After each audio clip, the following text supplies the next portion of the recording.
বৌদি আমি কিন্তু মুরগির পা খুব ভালো খাই। তাই? হ্যাঁ। চল তাহলে রান্না করে দেব। নমস্কার সবাইকে। আজকে নিয়ে এসছে বাজার থেকে মুরগির মাংস আর পা। ও মুরগির পা খেতে খুব ভালোবাসে, তাই আজকে মুরগির পা আর মাংস রান্না করব।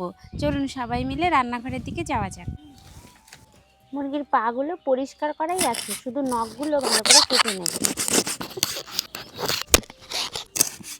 দেখুন নখগুলো ছাড়িয়ে কি সুন্দর পরিষ্কার করে নিয়েছি। এখন ধুয়ে নিয়ে আসি। মুরগির পা আর মাংস রান্না করার জন্য আমি সব মশলাগুলো একসঙ্গে কেটে নিচ্ছি।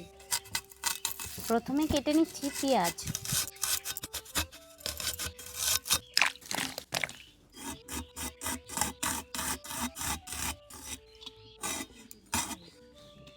এবার কেটে নিচ্ছি আদা।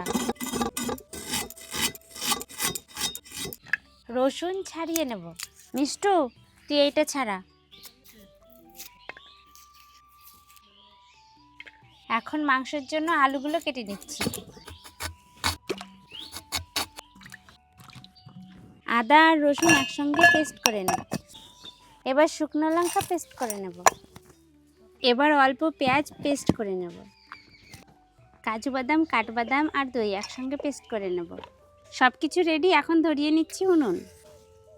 আজকে আমি মাটির কড়াইয়ে চিকেনের পাগুলি রান্না করব। কড়াই গরম হয়ে গেছে, দিয়ে দিচ্ছি সর্ষের তেল, গোটা গরম মশলা, জিরে, তেজপাতা, পেঁয়াজ,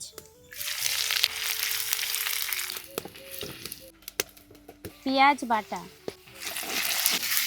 আদা রসুন বাটা, লঙ্কা বাটা।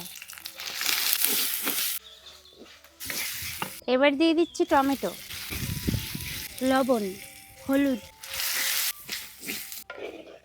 ধনে গুঁড়ো, জিরে গুঁড়ো, কাশ্মীরি লঙ্কার গুঁড়ো।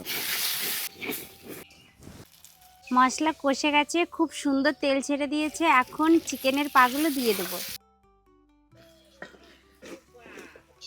চিকেনের পাগুলো সুন্দর কষে গেছে, এখন দিয়ে দেবো জল। চিকেনের পাগুলো হয়ে গেছে, এখন গরম মশলা দিয়ে নামিয়ে নেব। মা মুরগির পা দেবো? দেও দি দেখি কেমন হয়েছে। মিষ্টুর ফেভারিট।